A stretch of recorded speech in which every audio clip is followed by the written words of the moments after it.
真正延年益寿的喝水秘密其实只有这10句话，不要等到极度口渴才去找水喝，甜饮料和浓茶绝不能代替纯净的白开水，大口暴饮猛灌会给心脏带来巨大风险，只靠3餐的汤粥远不能解除身体深层的干渴，清晨起床刷牙后喝一杯温开水能冲刷血管，2餐之间少量多次补充水分最能滋养细胞，睡前抿上1小口可以防止夜间血液过度粘稠，水温维持在35度到40度最保护肠胃。观察尿液呈淡黄色，说明体内水分供给平衡。咱们老百姓常说人活一口气，其实从医学生理的角度来看，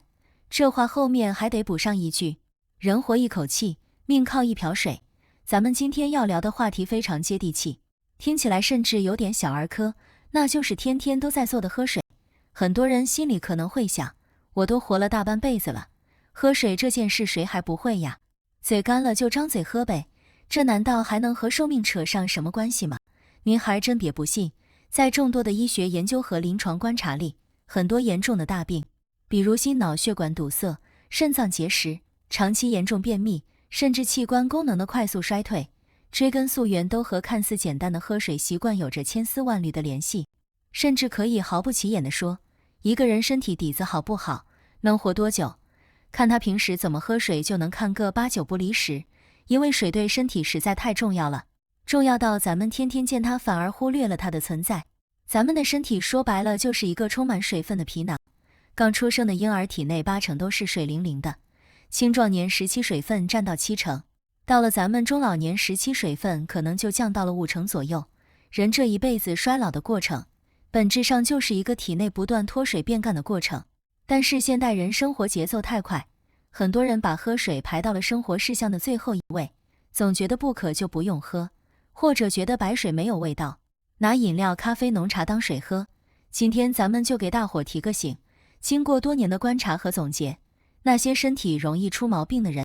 在喝水这件事上往往有几个共同的坏毛病，咱们今天就来好好盘点这要命的4大恶习，大家不妨耐下心来对照着自己看一看，哪怕您只占了其中一个也得赶紧改掉，因为这真的关乎您未来几十年的健康根基。如果大家关心自己和家人的健康，可以先点击订阅并开启通知，认同健康理念的朋友可以在评论区输入一个1。咱们先来聊聊这第一个坏毛病，我把它形象地称为渴极了才喝，这就是把身体当成了旱地，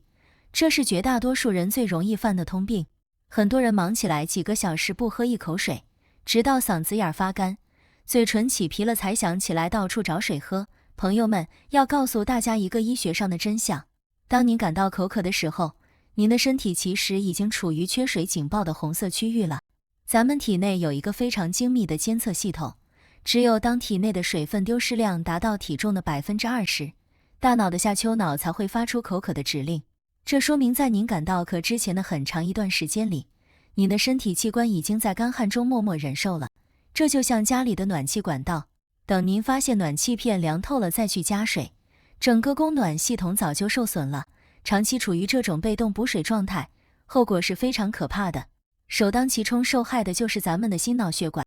大家想象一下，咱们的血管就像是身体里的河流，血液就是河里的水，如果水流充足，营养输送就顺畅，垃圾清理也快。如果您长期不喝水，身体为了维持重要器官运转，就会从血液里抽取水分，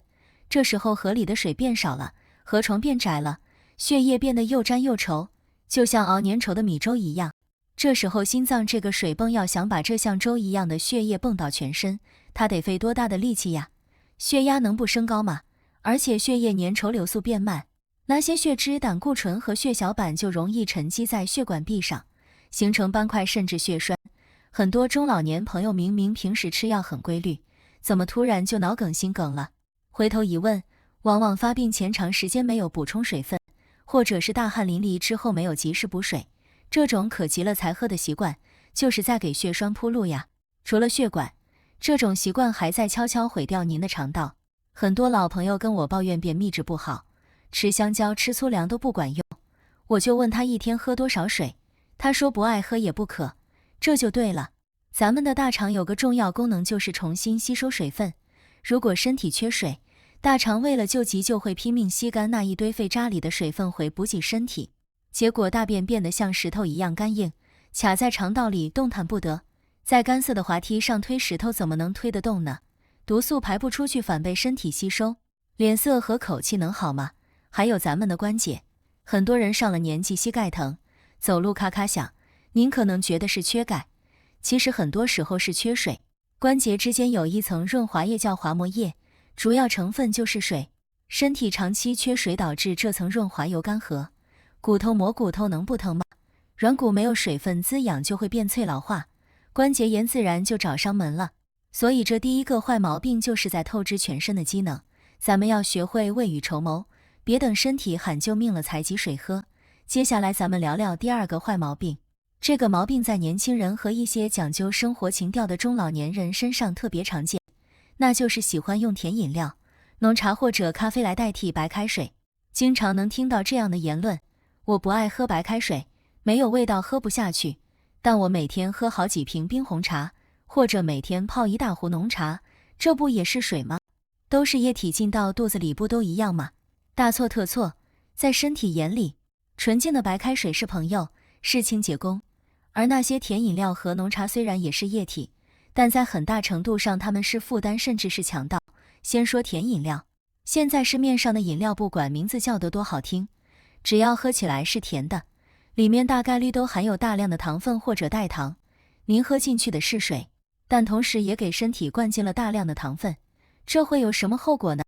首先，糖分快速进入血液，血糖瞬间飙升，身体为了处理这些糖分，胰腺就得拼命分泌胰岛素，长期这么喝把胰腺累坏了，胰岛素抵抗了，糖尿病就来了。其次也是最关键的，糖分在体内的代谢过程中是需要消耗水分的，您有没有这种感觉？喝完一瓶甜饮料，当时觉得挺爽快，过一会儿反而觉得更渴了，嘴里发酸发黏，这就是因为高浓度的糖分让细胞脱水了，这叫越喝越渴。而且饮料里还有各种添加剂、色素和防腐剂，这些东西进到身体里都需要肝脏去解毒，需要肾脏去排泄。您本来是想补水的，结果反而给肝肾增加了巨大的工作量。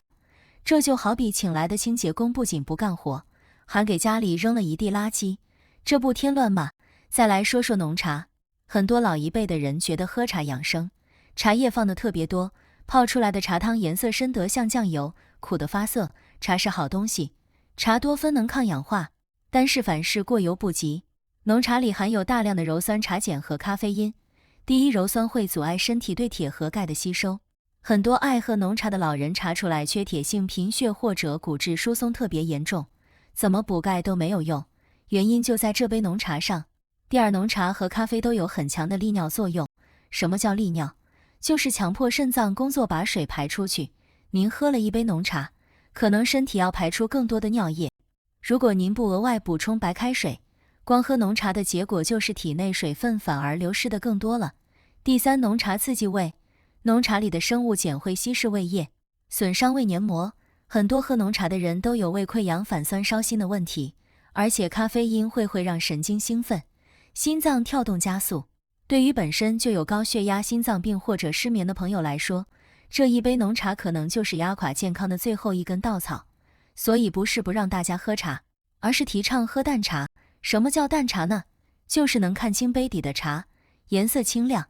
闻着有香气，喝着不涩嘴。而且千万记住，茶和饮料永远不能替代白开水，咱们每天至少要保证有一半以上的饮水量是纯净的白开水。白开水没有负担，它进入身体就是纯粹去滋润细胞，去稀释血液，去带走垃圾，它是最廉价也是最顶级的长寿药。聊完了前两个，咱们再来看看第三个坏毛病。这个毛病急性子的人最容易犯，那就是喝水太急，每次都大口猛灌。这种场景大家肯定不陌生，大夏天的或者刚运动完一身大汗，回到家拿起一大瓶水，扬起脖子咕咚咕咚一口气灌下去半瓶甚至一瓶，喝完之后打个嗝，觉得特别痛快，特别解气。但是朋友们，这种痛快是建立在极大的健康风险之上的，这种喝法在医学上我们叫暴饮，它对身体的冲击不亚于一场小型地震。咱们来分析一下，当你一口气喝下几百毫升甚至更多的水时，身体里发生了什么？首先受不了的是心脏，大量的水分在短时间内进入消化道，被迅速吸收进入血液，这时候全身的血容量会突然增加，心脏就像一个水泵，原本按部就班地泵着一定量的血液，突然间上游发大水涌进来大量稀释的血液，心脏的负荷瞬间加大，它得拼了老命的跳动才能把多余的液体泵出去。对于年轻健康的人来说，可能调节能力强，缓几口气就过去了，但是对于咱们中老年朋友，特别是本身就有冠心病、心衰或者高血压的人来说，这简直是致命的。心脏负荷突然加重，非常容易诱发心绞痛，甚至导致急性心力衰竭。很多悲剧就发生在那一口气咕咚咕咚之后。其次受不了的是肾脏，水喝进去了，最后都得通过肾脏排出来，突然间大量的水涌向肾脏，肾小球的过滤压力骤增，这就好比早晚高峰的地铁站突然涌进去几万人，闸几口肯定得瘫痪。更可怕的是，如果喝得太快太多，还会导致一种情况叫水中毒，医学术语叫低钠血症。因为短时间内摄入过多的水，血液被过度稀释，血液里的钠离子浓度急剧下降，这会导致细胞水肿，特别是脑细胞水肿，人会出现头晕眼花、呕吐，严重的甚至会昏迷抽搐。所以咱们喝水的讲究细水长流，要把身体当成一朵娇嫩的花，浇水的时候得慢慢淋土壤才能吸收。你要是拿个大桶直接倒上去，那花不仅吸收不了，还得被砸死，土也得被冲走。最后咱们来聊聊第4个坏毛病，这个毛病特别隐蔽，很多讲究养生的人反而容易中招，那就是基本不单独喝水，就靠3餐的汤水水。在咱们的饮食习惯里，汤和粥占了很大的分量，很多老人觉得早上1碗稀饭，中午1碗蛋花汤，晚上1碗杂粮粥，这一天汤水水也没少进，这就不用再喝水了吧？我也不渴啊。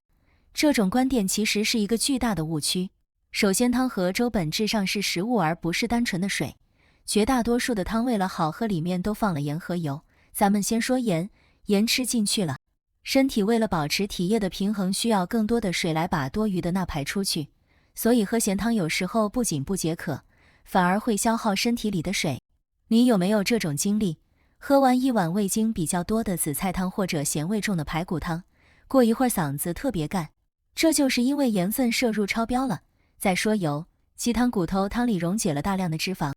你以为是在补水，其实是在喝油。这不仅不能起到清洁血管的作用，反而会增加血脂的负担，让血液变得更粘稠。还有就是嘌呤，对于有痛风或者尿酸高的人来说，老火靓汤简直就是隐形的危险。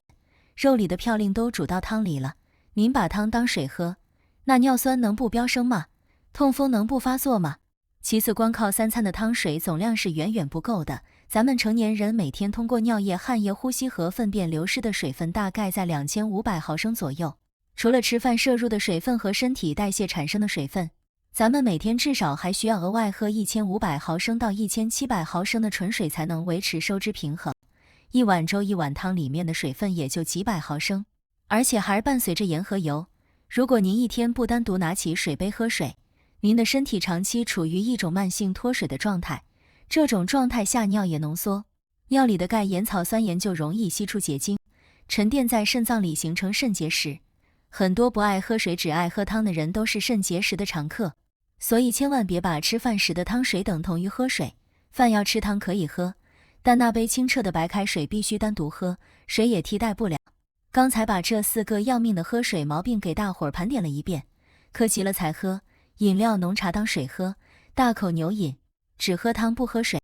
您对照一下自己有没有中招？如果有，哪怕只有1个，也请您重视起来，因为这些习惯正在日复一日地侵蚀着您的健康堤坝。当然，光指出毛病不行，还得教大家正确的做法。既然这4个是坏习惯，那什么样的喝水方式才是能帮咱们延年益寿的呢？相信很多朋友这会儿心里已经开始打鼓了，可能正捧着杯子发愁，心想说了这么多不对的，那到底怎么喝才是对的呀？我是不是得买个量杯天天晾着喝，还是得定个闹钟像吃药一样掐着点喝？大家先别急，也别把这事想得太复杂太机械。咱们养生最忌讳的就是把自己搞得紧张兮兮的。喝水是件顺应天性的事，不用像做化学实验那样精准到毫升，那样太累也没法长久坚持。要想让喝水成为滋养生命的源泉，您只需要掌握一套顺应身体节律的科学指南。这套指南我把它总结为3个层面：记住时间的节点，掌握喝水的技巧，以及认清自己的体质。咱们一层一层的来剥开这个长寿喝水的秘密。首先，咱们得在心里装一张黄金饮水时间表。您不需要一天24小时都盯着水杯，您只需要抓住一天当中身体最渴望水分，也是水分能发挥最大效用的那3个关键节点。只要守住了这3个关口，您这一天的健康底盘就稳住了。这第一个节点也是我反复强调，甚至可以说是性命攸关的一杯水，就是晨起第一杯水。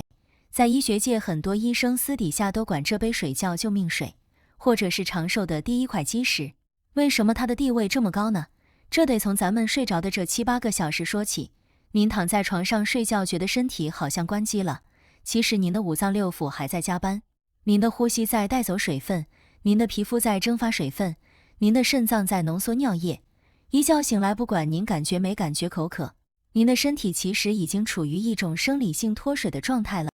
这个时候您的血液是什么状态呢？它就像是那熬了一夜的米粥变得又粘又稠，血液粘稠度高，血流速度就慢。对于那些血管本身就有斑块有狭窄的中老年朋友来说，这就好比河道变窄了，河水还全是泥沙，这时候最容易发生堵塞。所以凌晨到上午这段时间是心梗脑梗的高发期，这跟血液粘稠有直接关系。而且早晨起床，咱们体内的交感神经开始兴奋，血压会有一个自然的爬升过程，这叫晨风高血压。血又粘，压力又大，血管能受得了吗？就在这个节骨眼上，这杯温开水下肚了，它就像是一股清泉，迅速穿过胃进入肠道，被吸收进血液。有了这股清流的稀释，粘稠的血液瞬间就被冲开了，血流速度加快了，血管的压力也缓解了。这不就是给咱们的心脑血管做了一次及时的保养吗？不仅如此，这杯水还能唤醒咱们沉睡了一夜的肠胃。咱们的肠道在夜里蠕动是很慢的，这杯水一下去，就像是给肠道发了个开工的信号，引发胃结肠反射，肠道开始欢快的蠕动，把昨天积攒下来的那些废物残渣顺利地推向出口。很多有老便秘的朋友吃药都不管用，就是坚持喝这杯晨起水，把排便规律给找回来了。那么这杯水具体怎么喝呢？这里面全是细节。首先必须是刷完牙之后喝，千万别一起来还没刷牙就咕咚一口，那样您就把口腔里这一夜滋生的细菌都冲进肚子里了。刷完牙倒上一杯温开水，量大概在200毫升左右，也就是半瓶矿泉水的量，别太烫别太凉，大口大口的喝下去，为的是让水有冲刷力直达大肠。记住，这杯水是雷打不动的任务，哪怕您不渴，为了血管为了肠道也得喝。过了早晨这一关，咱们来到了白天。这第2个关键节点就是2餐之间均匀补水。这里有个大误区，很多人是吃饭的时候狂喝水，一边吃饭一边喝汤，或者是吃完饭马上灌一大杯水，其实这都不对。吃饭的时候喝太多的水会冲淡咱们的胃液，胃液被稀释了以后消化能力就弱了，容易引起消化不良、胃胀。真正该喝水的时候是给胃肠道空窗期的时候，具体来说就是早饭和午饭之间，大概上午9点到11点这个阶段，还有午饭和晚饭之间，大概下午3点到5点这个阶段。为什么要挑这2个时间段呢？这不仅是为了补水，更是为了提神和排毒。上午10点左右是咱们工作干活最投入的时候，大脑飞速运转，身体代谢非常旺盛，产生的代谢废物也多。这个时候喝水能帮着把这些废物及时运走，让大脑保持清醒。很多上班族一到上午10点多就觉得头昏脑胀，以为是累了，其实很多时候是因为大脑缺水了。这时候喝2杯水比喝咖啡还管用。下午3点到5点又是一个关口，这会儿午饭消化的差不多了，身体开始进入疲劳期，也是咱们膀胱经当令的时候，是身体排毒的最佳时机。这时候多喝几口水能把体内的毒素通过尿液冲刷出去。在这个阶段，你的手边最好放着一个大杯子，不用非得一口气喝完，想吃的时候喝一口，看书的时候喝一口，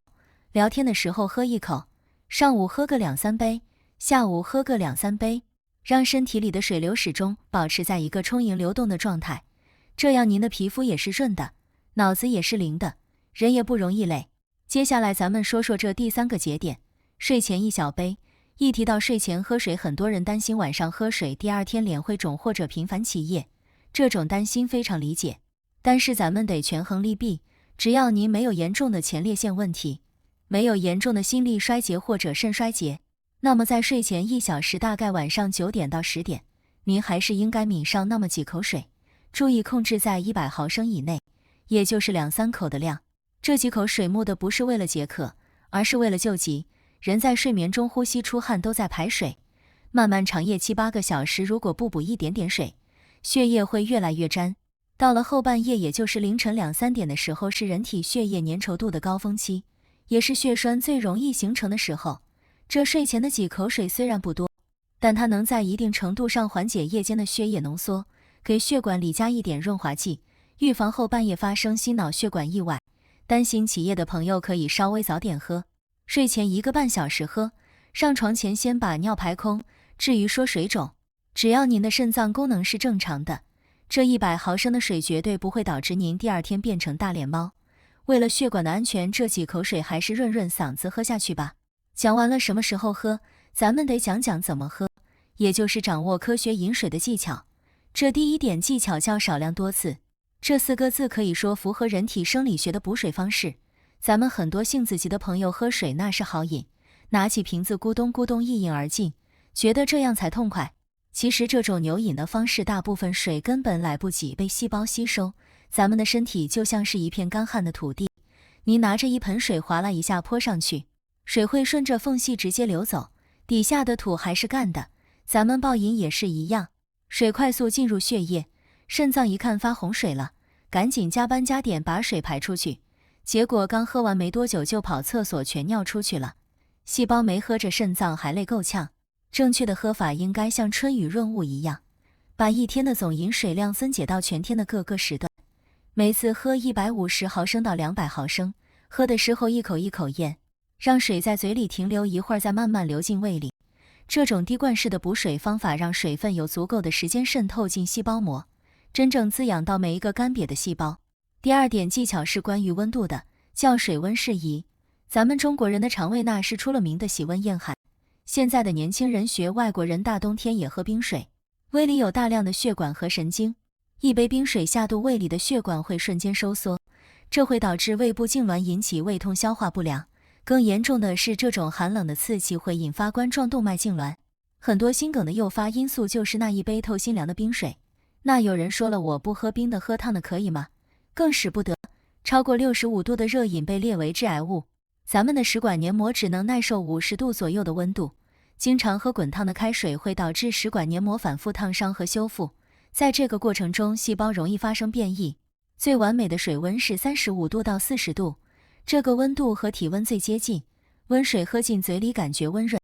进入胃肠道不会引起任何血管剧烈收缩，身体吸收效率最高，肠胃最舒服，用手摸摸杯壁，感觉温温的不烫手就是刚刚好。第3点技巧叫观察信号，每天到底要喝多少水？咱们身体自带了一套非常精准的报警系统，直观报告单就是尿液的颜色，每天上厕所的时候看一眼，如果尿液是淡黄色像稻草的颜色，或者是清澈透明略带一点点黄，说明身体里的水分刚刚好，请继续保持。如果发现尿液变成了深黄色，甚至像浓茶一样，说明身体在闪红灯，体内太干了，垃圾排不出去，这时候别犹豫，赶紧多喝2杯水。反过来，如果尿液像白水一样一点颜色都没有，而且一上午跑了8趟厕所，说明喝水过量了，可以适当减量，别给肾脏太大压力。学会看这一眼比什么喝水提醒都管用，除了时间和技巧。最后咱们再讲讲给不同人群的补水贴士。第1类是老年人，老年人喝水面临的最大挑战是感觉失灵。随着年龄增长，大脑里的口渴中枢会老化，对缺水的敏感度下降，很多老人身体明明已经缺水了，渴就是感觉不到渴，这是最危险的。所以老年人喝水绝对不能跟着感觉走，必须走计划制，不管渴不渴，到了时间点这杯水就得喝下去。可以准备个有刻度的杯子，给自己定任务，早上起来1杯，上午2杯，下午2杯，晚饭前1杯，定点定量执行，给血管保驾护航。第2类是上班族，天天坐在电脑前，最大的问题是忙起来就忘。建议在办公桌显眼的地方放一个大容量的好看的水杯，看见了就会想起来喝。或者在手机上设几个闹钟，比如上午10点和下午4点，闹钟一响就给自己提示该喝水了，顺便站起来去倒水走动走动，既补了水又防了久坐，还缓解了眼睛疲劳。第3类是痛风患者和肾结石患者，水对你们来说不仅仅是饮料，它是最好的特效药。痛风是因为尿酸高，肾结石是因为矿物质析出结晶，两种病最怕的就是尿少尿浓，所以饮水量要比普通人多，每天要喝到2000毫升到2500毫升以上，把自己变成一个大流量的冲刷机，用足够多的尿液把多余的尿酸和结晶冲刷出去，而且尽量喝纯白水，别喝甜饮料。第4类是心脏病或严重肾病患者，必须特别强调，多喝水对你们来说可能不是良药而是负担。心衰的病人心脏泵血无力，大量喝水会导致水积在肺里引起肺水肿，积在腿上引起下肢水肿。肾衰的病人尿液排不出，水喝多了会引发全身水肿和高血压。所以这2类朋友喝水不能随心所欲，必须严格遵医嘱，做到量出未入。每天记录排尿量和饮水量，保持身体微妙的平衡。说到这儿，咱们这套长寿喝水指南就给大伙儿盘点的明明白白了。原来看似简单的喝水里头藏着这么大的学问。水是这个世界上最便宜的补品，也是大自然赐给咱们最珍贵的礼物。它没有花里胡哨的包装，没有天花乱坠的广告，但它却是维持生命运转最底层的逻辑。咱们很多人舍得花大钱买人参、燕窝和各种保健品，觉得那才叫养生。可是如果您连最基础的水都没喝对，体内是干涸的，血液是粘稠的，代谢是堵塞的，吃再多的补品身体也无法运化吸收，那是本末倒置啊。健康并不需要去做惊天动地的大事，也不需要去吃稀有的山珍海味，健康就藏在这些日复一日的小细节里，藏在晨起的那一杯温热里，藏在工作间隙的那一次举杯里，藏在睡前的那一口滋润里。从今天开始做个小小的改变，改掉可急了才喝的习惯，扔掉手里花花绿绿的甜饮料，放下饭桌上重油重盐的咸汤，把那个积满灰尘的水杯洗得干干净净，倒上一杯温热的白开水放在手边，记住这套简单的口诀：晨起一杯唤醒身体，2餐之间滋润身心，睡前1抿守护安康，少量多次温水最宜。这不仅是一个喝水动作，更是对这副陪伴咱们几十年身体的尊重。把水喝对了，咱们的血液流动更顺畅，肠胃工作更欢实，皮肤更有光泽，关节也能多用几年。咱们一起把这件成本最低、效果最好的小事做好。如果您觉得今天这番话给您提了个醒，请点个赞并分享给身边不爱喝水或者喝水习惯不好的家人朋友们，特别是家里的老人和孩子。咱们大家一起用一杯温开水浇灌出健康的生命之树，活出通透，活出长寿。